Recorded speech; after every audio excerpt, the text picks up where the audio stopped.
Hello, everybody. I'm Prashant Kahlon, and I'm speaking from Mumbai, India. Before I start, let me thank Peter and Shashwat for facilitating this presentation on WOC. My plan today is to interact with you all over 7 to 10 minutes, very informally. I will not go into serious details of some coins or coin series, but talk of my journey as a novice coin collector. I may use certain jargons incorrectly and fall short of expectations of serious collectors, so please bear with me. All right, I'm a naval officer, a Commodore in the Indian Navy, and the story of my collection is linked to my profession. I've served in the Navy for more than 25 years and had the opportunity to visit briefly many countries. Some of the ports which I've visited are flashed on the screen. When I say briefly, it's normally when warships visit foreign countries, we normally get 6 to 10 hours to go to a port for sightseeing and for collecting souvenirs and so on and so forth. So that is the time we normally get. So when you get only 6 to 10 hours over a period of 2 days, there's a lot of change which gets accumulated in your pocket, and this change became my hobby in due course. Well, I do look at these coins as souvenirs because they are full of memories for me. They're memories of the interactions I've had all over the world, of some difficult sailings, of some beautiful people I interacted with. So today I'll tell you a story of two such coins, which interest me. Well, this slide shows the port of Vladivostok. It is the most famous Russian port in the east. In fact, that gray building which you see there is the headquarters of the Russian Eastern Naval Command. Well, I happened to visit this port. That time I was a navigating officer or an operational officer on a warship. And we were entering this port early in the morning at 3 o'clock. It was freezing cold. And as is the custom, just short of entering the port, we embarked a pilot who would take the ship in, and also an interpreter. Of course, as most Russians are not very conversant in English, so the interpreter would convert my English into Russian for the pilot and vice versa. So this interpreter who came along, his name was Peter. So as we started our movement into the harbor, which would take a few hours, I realized that Peter actually was more interested in other things. You know, he was interested in peeping into our charts. He was interested in what are the how the ship was being commanded from the bridge. What are the orders which were coming to us? What orders we were giving? And because I knew a bit of Russian, I started talking to the pilot myself. So of course, Peter felt offended, and so when he was leaving the ship after a few hours, he gave me this coin as a souvenir. So it's a Russian coin. It says Severny Convoy, 1941-1945, basically Northern convoys. It's a commemorative coin of 3 rubles, minted in 1992. There were 4 such coins. And this signifies the Northern convoys which supported the Soviet Union during the Second World War. I believe there were 42 such convoys which were accepted by the Soviet Union, and these convoys normally docked in the northern Arctic ports of Murmansk and Arkhangelsk. And a total of 722 ships departed for these convoys, and 682 reached them, these ports. So basically, there were 40 ships lost at sea because of weather and enemy action. And like most of the commemorative coins of Soviet Union and Russia, these coins are very high quality, and the size is around 33 millimeter. Now, what is important for me as a collector was that this was my first Russian coin, and so it's very dear to me.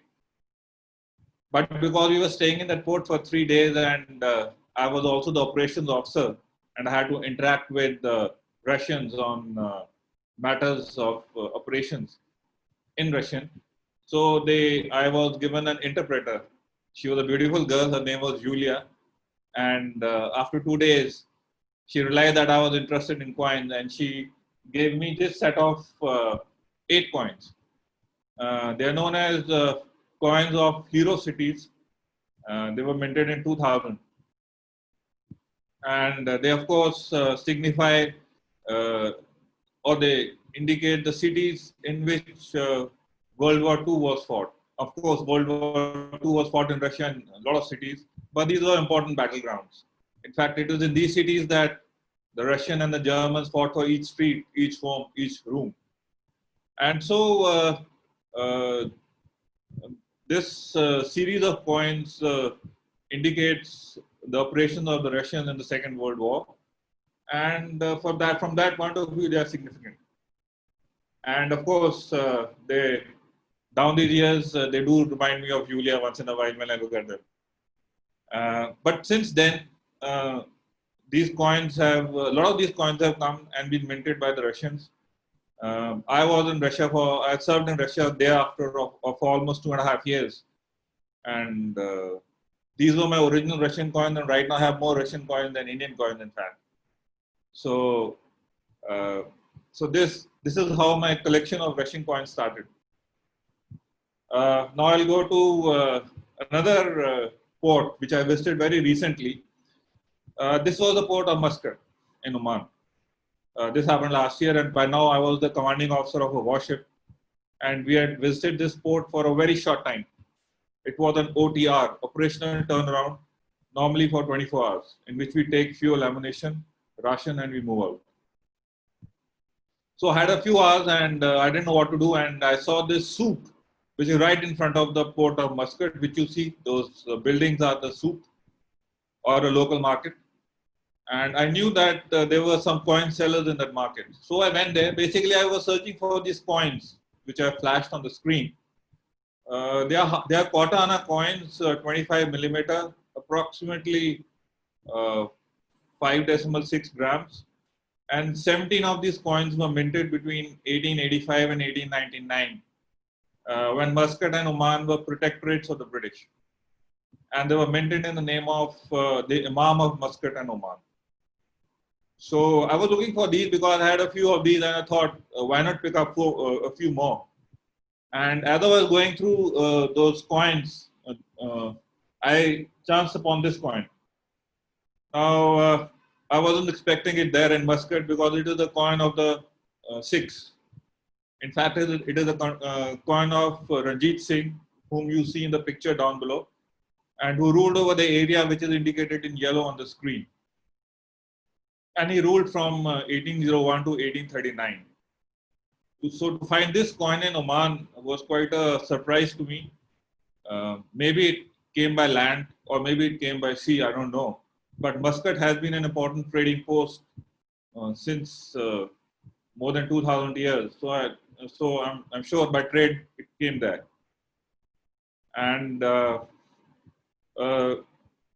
this is what you see actually is a copper coin, also known as the falus, and there are 14 such variants which were minted by Ranjit Singh.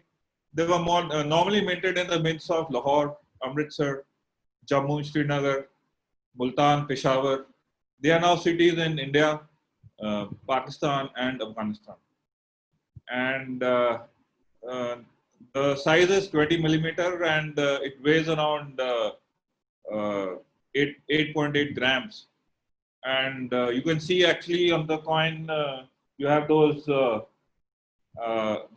Indian traditional dagger, the Qatar, which is there, and also the leaf, the Indian fig tree leaf, also known as the peepal leaf, which is very common on Sikh coins.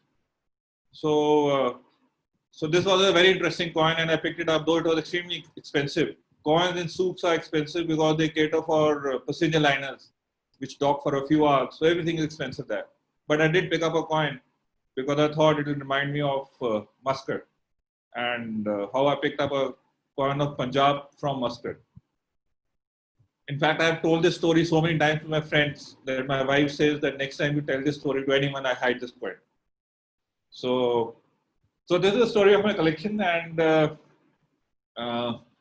as I told you, I have associated my coins with my visits abroad. Each coin has a story to tell, and and as my collection grows, I think the stories in my with me also grow along with them. So I finished. If anybody has any questions, I'll take them. Thank you.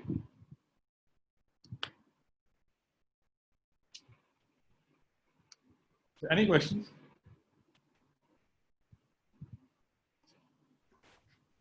Yep. So Prashant, Shashwat this side. I actually have one. So I live right smack in the middle of Ranjit Singh Empire that he showed in yellow. And very honestly, I'm having a pretty hard time collecting good quality Sikh coins nowadays. Okay. But one thing I just wanted to point out over there. So you mentioned that the leaf on the coin is the fig leaf or the people tree that we have. But I guess the jury is still out on whether that's actually a berry tree or whether that's actually the people leaf that we call it, or whether it's the, so in the most sacred temple that of the Sikhs that we have, that is the Golden Temple, they have a tree. I'm forgetting the name, unfortunately, but Okay. some say it belongs to that tree. So I believe we are still not sure whether the leaf in itself belongs to the fig tree or whether it's any other. Okay. Right.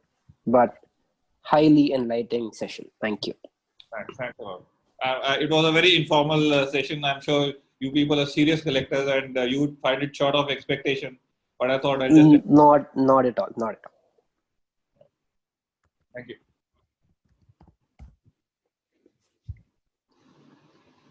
There is, in fact, a question. I've just typed it. The question is, you showed us a couple of coins, and what they have in common, all of these coins, is that they have a non-Latin script. Okay. I wonder if you were able to pick up either the Russian, the Cyrillic script, or some of the Arab scripts.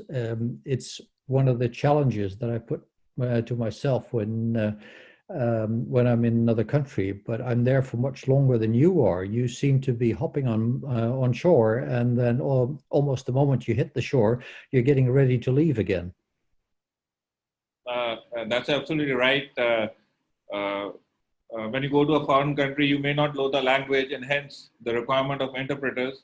But normally, English is widely spoken. We all know that.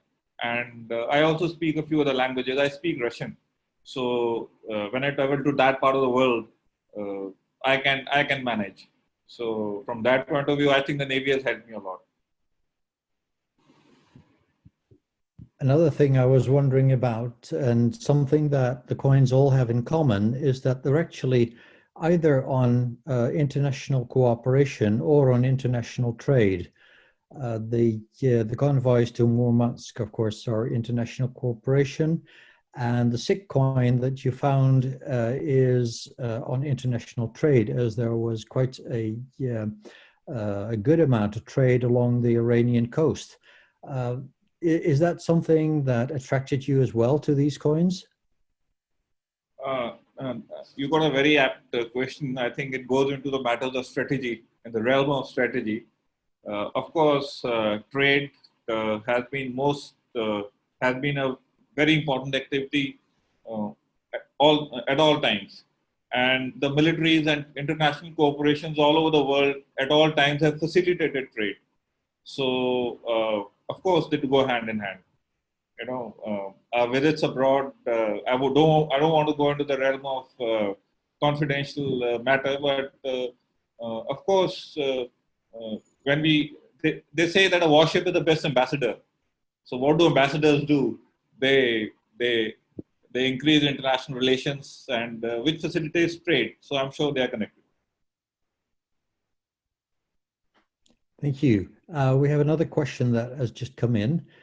How many countries, actually two questions are given to you one by one. How many countries did you cover in this experience of coin collecting? Oh yes, I have visited around 32, 33 countries. So as I told you, visit does not mean, you know, you go alongside, there's a bus waiting for you, get in the bus, you do sightseeing, you do shopping. At times, we just had a few hours to go out and come back to shake a leg or so. So I visited around 33 countries, and I do have picked up coins from those countries. In certain cases, multiple ports in the same country. You know, for example, Russia, I've been to Petersburg, Murmansk, Arkhangelsk, Vladivostok. For example, so like that. And the second question, also from Muhammad Shariful Islam, have you decided on a theme for your coin collecting? For instance, are they all from countries that have a shoreline, or is it countries that you have visited, or what? That's a very valid question once again. I would like to do that because that would maybe make my collection more interesting. The theme could be anything. It could be naval operations, it could be ships, it could be trade or anything. But one thing stops me from doing that. The moment I pick up a theme, that means I will start rejecting certain coins which I don't have, which I don't want to. So, because I don't want to reject any new coin which comes my way, I've not thought of a theme. Right. We have. Thank you very much for that. I have the same problem. I just can't say no to a coin. They all appeal to me. Christian Feldhaus says, do you pick up the coins only if and when you're there, or do you also buy a coin from a country after you stayed in that country? Yeah, that's again a very apt question. What I just told you in my presentation is how I started. But now, as my collection has grown and there's a need to complete the sets of various coins, I do buy a few coins here and there, even after I've left the countries, so that my collection becomes complete. For example, I gave you the example that Russian coin was of 1992, a set of 4. So subsequently, I did purchase 2 coins to complete my collection of that set. Well, there are a few more comments. They're in the chat, so you can read them. I'm sorry, I'm not able to get that, so that I can't. I'll just see whether I can do that. And for now, I would like to turn to our second speaker, but not without thanking you.